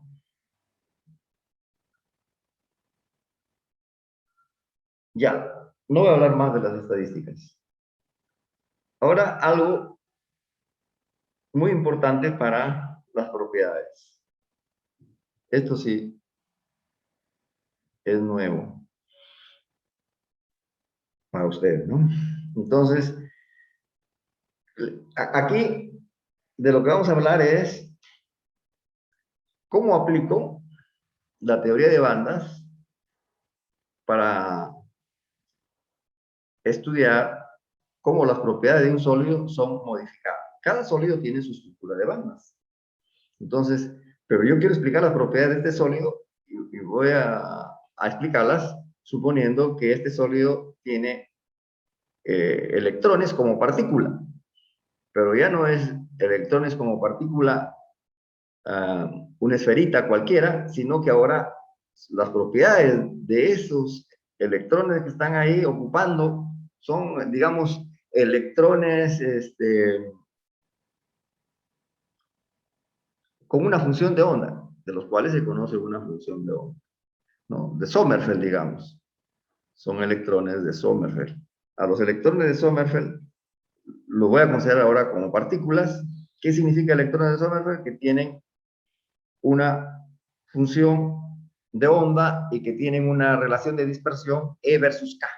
Eso es lo más importante por ahora. Tienen una estructura de bandas E versus K. Entonces, voy a considerar propiedades, muchas propiedades de los sólidos dependen cuando estudiamos las propiedades de un sólido, vamos a estudiar el gradiente de temperatura, ¿no?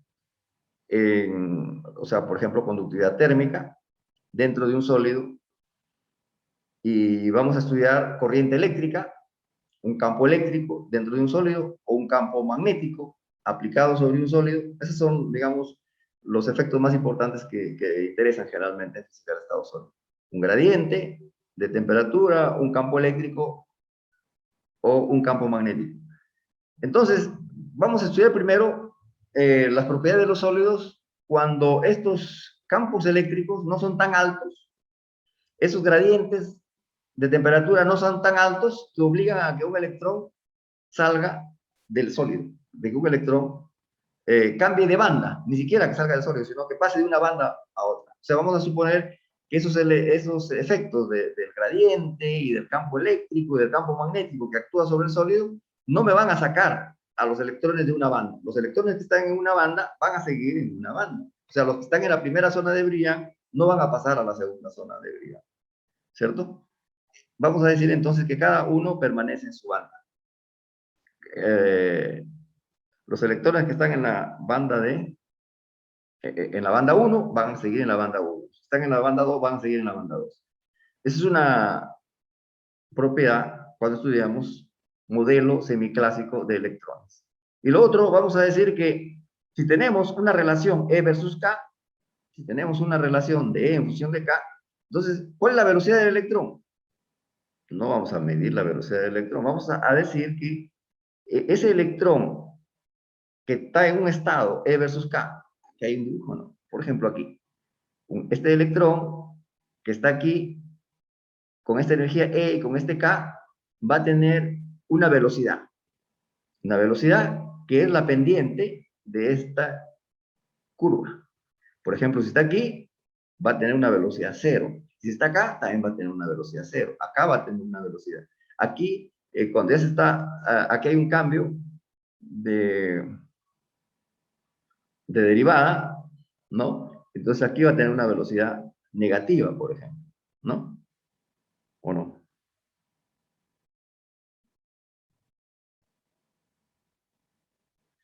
Esta velocidad negativa, ¿no? ¿Qué cosa es? La velocidad aquí. Ah, claro. Claro, acá este es un cambio de, ¿cómo se llama esto? Curvatura, ¿cierto? Aquí hay un cambio de curvatura. Acá la pendiente es así, positiva, y por acá la pendiente va a ser negativa. Y la velocidad ahí, ¿o no? No, todavía es positiva, ¿no? Acá, bueno, ya no nos... Recién en la segunda derivada, tienes razón. O sea, me estaba adelantando. Simplemente, la pendiente de estas curvas me da la velocidad. Así como dice acá, si es unidimensional. Y si es tridimensional, no es la derivada, sino es el gradiente. Y ahora, la segunda derivada sí está relacionada con la curvatura, ¿cierto? La curvatura aquí es hacia arriba y acá la curvatura es hacia abajo. La segunda derivada acá es negativa y acá la segunda derivada es positiva, ¿cierto? Esa segunda derivada se relaciona con la masa efectiva del electrón. ¿Está bien? Ya. Eso es como un corolario, no está aquí comprendido entre las tres propiedades. Entonces, cuando vamos a seguir estas diapositivas. Entonces, en el modelo semiclásico se van a considerar tres postulados, digamos. ¿Cómo das, cómo asignas las propiedades físicas a un electrón conociendo su posición en la estructura de bandas, conociendo su E versus K. La primera es que los electrones van a permanecer siempre en su banda, y la segunda es que siempre van a tener la velocidad relacionada con el gradiente de la energía en el espacio K. Y la tercera es que los electrones, cuando hay una perturbación externa, por ejemplo, un campo aplicado, vamos a ver que un gradiente de temperatura también tiene los efectos de un campo aplicado.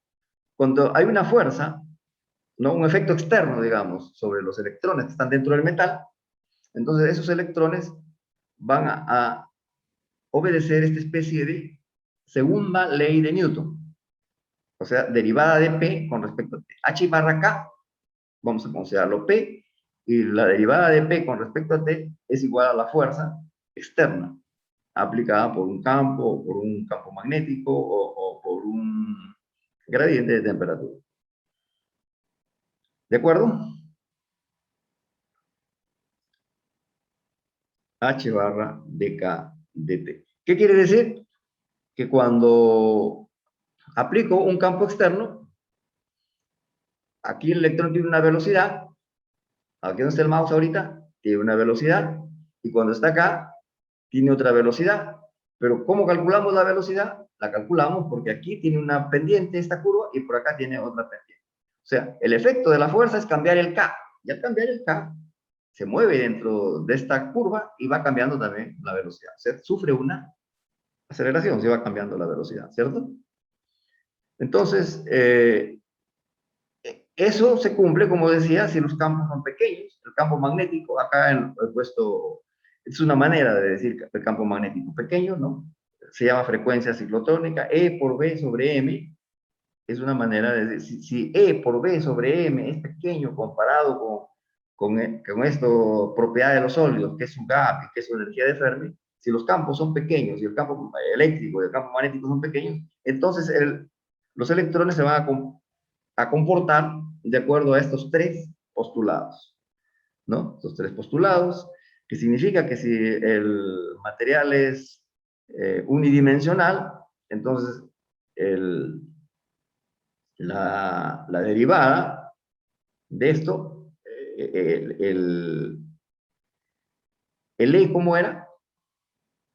E es H barra cuadrado, K cuadrado sobre 2M. Este E es, este E que está aquí, es H barra cuadrado, K cuadrado sobre 2M. Si calculamos la derivada, ¿qué me va a dar? H barra K sobre M. Entonces es como si dijera su cantidad de movimiento de ese electrón va a ser H barra K. Esta es la regla y se parece a esto de acá. O sea, sale esta formulita, si quieren, sale de acá, pero solamente para estos electrones que satisfacen la reglita H barra cuadrado K cuadrado sobre 2M. Por acá ya se perturbó. ¿Por qué se perturba por acá? Por el efecto del potencial periódico, o sea, el nearly free electron. Pero entonces, no importa, esta regla vale más allá de esto. También se puede aplicar esa regla acá, ¿no? ¿Cómo? Calculando la pendiente, por ejemplo. Y esta velocidad tiene una propiedad de simetría. La velocidad de K es menos la velocidad de K, ¿cierto? Eso es en una dimensión, y en dos dimensiones o en tres dimensiones, los electrones que están más cerca a la superficie van a ser como superficies energéticas esféricas. Entonces, esta regla de que el B es igual a la gradiente de E es como quien dice el campo eléctrico es perpendicular a las superficies equipotenciales, ¿no? Campo eléctrico es el gradiente de un potencial. La velocidad es el gradiente de la energía. El potencial se representa por superficies isopotenciales. Se dice isopotenciales. Y acá esto se representa por esto es función. E de K se representa por superficies isoenergéticas. No se dice isopotenciales, se dice equipotencial. Equipotencial. Ok. Entonces, y la propiedad que se deriva de aquí es entonces que las superficies isoenergéticas son perpendiculares a la velocidad, o al revés, la velocidad es un electrón que está dentro de esta superficie energética, tiene una velocidad así, perpendicular. ¿Está bien? Los electrones se mueven con una velocidad perpendicular a la superficie isoenergética. Ok, acá hablo de una justificación de la tercera hipótesis. Las hipótesis generalmente no hay que justificarlas. Bueno, entonces, ¿qué he dicho yo? He dicho que los electrones están siempre en una banda y que cualquier fuerza externa lo que hace es cambiar el K y van a ir de un sitio a otro sitio. Entonces, al cambiar su posición dentro de la curva, va a cambiar su energía, ¿cierto? Entonces, ese efecto de cambio de energía se parece, entonces, nos lleva, mejor dicho, a la segunda ley de Newton, expresada en la forma que ya la mencioné. Entonces, al pasar de un estado a otro estado, va a cambiar su energía en un tiempo t. Entonces, y esto es como, esta derivada, se puede decir que es como una potencia, y la potencia es fuerza por velocidad. Por ejemplo, si esta fuerza externa fuera el efecto por el cual el electrón pasa de K a K más delta K, es un campo eléctrico, esta sería la fuerza, ¿cierto? Entonces, fuerza punto por velocidad es la que te produce un cambio de energía por unidad de tiempo de ese electrón. Ahora, esto es entonces lo básico, y ahora decimos, vamos a interpretar esto de dos formas, vamos a cambiar esto de dos formas. Uno, diciendo que esta velocidad la escribo como el gradiente de K, ¿cierto? La velocidad es el gradiente de K. Ya. No toco esto todavía. No toco esto. Esto de acá es diciendo que este DE, este diferencial de energía, así como en análisis vectorial, el DF es igual a gradiente de F punto DL. Entonces, este DE que está aquí es gradiente de E punto de K. Pero acá hay un dt en el denominador, lo paso acá. Entonces, esta expresión que está aquí, este primer miembro, también se puede escribir de esta forma. Y este primer miembro lo puedo escribir de una segunda manera, así como está acá. ¿Cómo? Aquí sí, cambiando esta velocidad simplemente por su definición anterior. Velocidad es gradiente de K. Gradiente con respecto a acá. Entonces, esta formulita de aquí la cambio de dos maneras. Uno aquí y otro acá. Y cuando comparo los dos segundos miembros, este segundo miembro, entonces tiene que ser igual. Este segundo miembro tiene que ser igual a este segundo miembro, ¿no? Entonces, ¿qué queda? Que el dk dt es igual a este campo eléctrico, ¿no? Entonces,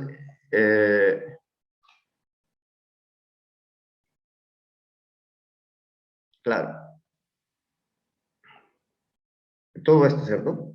Cuando comparo esto con esto, entonces campo eléctrico sobre H barra, porque la carga del electrón, ¿no? Es igual a este dk dt. Y de ahí sale el H barra dk dt. Esto está explicado solamente para un caso de fuerza particular, o sea, pero vale para cualquier fuerza. Aquí la fuerza es una fuerza, digamos, eléctrica, ¿no? La fuerza eléctrica es igual al cambio, o sea, produce un cambio de K. Produce un cambio de K. Entonces, estoy explicando estas tres reglas básicas. Estoy explicando estas, creo que ya las mencioné a las tres, ya las discutí un poquito, que cuando queremos explicar las propiedades de los sólidos, entonces a cada electrón le vamos a asignar una velocidad. ¿Cómo sabemos la velocidad del electrón? Yendo a el gráfico E versus K y tomándole el gradiente. Y ese electrón va a sufrir un cambio de K cuando sobre él actúe un campo externo, ¿cierto? Punto. Eso es lo que hemos hecho hasta ahorita. Ahora vamos a introducir otro concepto importante. Vamos a introducir, que se llama masa efectiva. ¿Cómo se introduce el concepto de masa efectiva? El concepto de masa efectiva se introduce de la siguiente manera. En mecánica clásica, esto es aceleración, pero el electrón se acelera acá. ¿Por qué se acelera el electrón? Porque hay una fuerza externa, pero la fuerza externa lo que hace es cambiar el K. Entonces, y lo que cambia, y la fuerza lo que hace es cambiar el K. Entonces, esta misma formulita que está acá, entonces es lógico ponerla como derivada de B con respecto a K por dK de T, ¿cierto? Entonces, esa aceleración que sufre el electrón se puede expresar de esta forma, pero esta velocidad que está aquí, ya sabemos que es también una derivada de la energía. O sea, este término de acá termina siendo una segunda derivada de la energía, ¿no? Por una constante h. Y esta dk de t podemos decir que es la fuerza que ha realizado el cambio, ¿cierto? Entonces, esto de aquí se parece a la segunda ley de Newton, de partículas que no están necesariamente dentro de un sólido, ¿no? Si comparamos las dos, entonces decimos, ya, entonces este término viene a ser la masa. La masa efectiva, entonces, es aceleración igual a fuerza sobre masa. Uno entre esto que está aquí es la masa efectiva del electrón. La masa efectiva del electrón, entonces, se define como h barra cuadrado entre la segunda derivada de K. Eso es lo que les decía.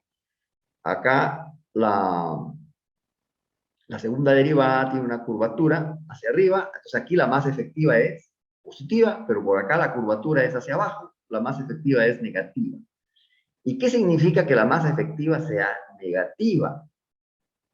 ¿No? La masa efectiva se refiere a que el electrón dentro del sólido siempre va a tener doble contribución, debido al campo externo y debido a algunas fuerzas internas del potencial periódico, ¿cierto? Entonces, por acá lo que dice es que si tú le aplicas una fuerza en ese sentido, un campo externo que lo haga mover en este sentido, entonces por acá la partícula se va a comportar como si fuera una partícula en el vacío, o sea, va a seguir la dirección de la fuerza. Pero por acá no, porque por acá siempre va a predominar en la difracción de Bragg. Entonces lo va a hacer regresar en sentido contrario a pesar de que haya un campo externo en esta dirección, ¿cierto? O sea, la masa efectiva se refiere al comportamiento del electrón debido tanto al campo aplicado como a el potencial periódico, ¿no? Acá lo que estamos dibujando es la masa efectiva, acá que es la segunda derivada de esto, y la masa efectiva de acá va a ser negativa. La masa efectiva de acá va a ser negativa, y hay un punto de inflexión donde la masa efectiva es indeterminada, ¿no? O sea, ahí el electrón generalmente va a tener una velocidad cero, ¿no? Entonces, esos son los conceptos. Los conceptos son el electrón se vuelve a considerar como partícula, pero su velocidad se deduce del gráfico E versus K y su masa efectiva se deduce como la segunda derivada de E versus K, ¿cierto? Y el efecto de la fuerza externa es cambiar el K. Y acá podemos ver rápidamente que hay algunas masas, esta curva de acá, ¿no? No se olviden que esta es la definición de masa efectiva, la segunda derivada está en el denominador, aquí esta curva es bien alargada, entonces la segunda derivada acá es grande, eso quiere decir que la masa efectiva es pequeña, entonces esos electrones se llaman la masa efectiva es pequeña, se le llama light electrons, small mass. Electrones ligeros son estos. Y estos de acá son más bien electrones pesados, ¿no? ¿Por qué? Porque su segunda derivada es pequeña, entonces la masa efectiva es muy grande, y se les llama heavy electrons, o que tienen gran masa. 5 minutos para explicar un posible problema del viernes. Esta es la masa efectiva. Todo lo que les he hablado es en un cristal unidimensional, ¿cierto? Fácil, ¿no? La masa efectiva, la velocidad es la pendiente de la curva, pero en un tridimensional la velocidad ya no es la pendiente, sino que pues, es la velocidad, el gradiente de la función energía, que es una función tridimensional. Y también la masa efectiva es la segunda derivada, pero esta vez en 3 dimensiones es un gradiente y la derivada va a ser otro gradiente, ¿no? Eso ya va a formar un tensor. Entonces, en 3 dimensiones la masa efectiva es un tensor. No se asusten cuando le digan tensores. A veces los físicos usamos así para impresionar el lenguaje. ¿Qué cosa es un tensor? ¿Qué significa que la masa efectiva sea un tensor? Quiere decir que si el electrón se mueve en una dirección, va a tener una inercia diferente que si se mueve en otra dirección. ¿Por qué? Porque el potencial periódico lo va a afectar diferente, ¿no? Tenemos un electrón, entonces la masa efectiva en una dirección puede ser una y en otra dirección puede ser otra, ¿cierto? Entonces la masa efectiva depende de la dirección. Entonces la masa efectiva se representa por una matriz, y a esa matriz se le llama el tensor masa efectiva. ¿Y cómo se deduce ese tensor? Acá está la velocidad. Entonces decimos, cada una de estas componentes de la velocidad debe x con respecto al tiempo. Esa va a ser la aceleración en la dirección x. Acá, la aceleración, la aceleración. Esa aceleración se puede escribir de esta forma.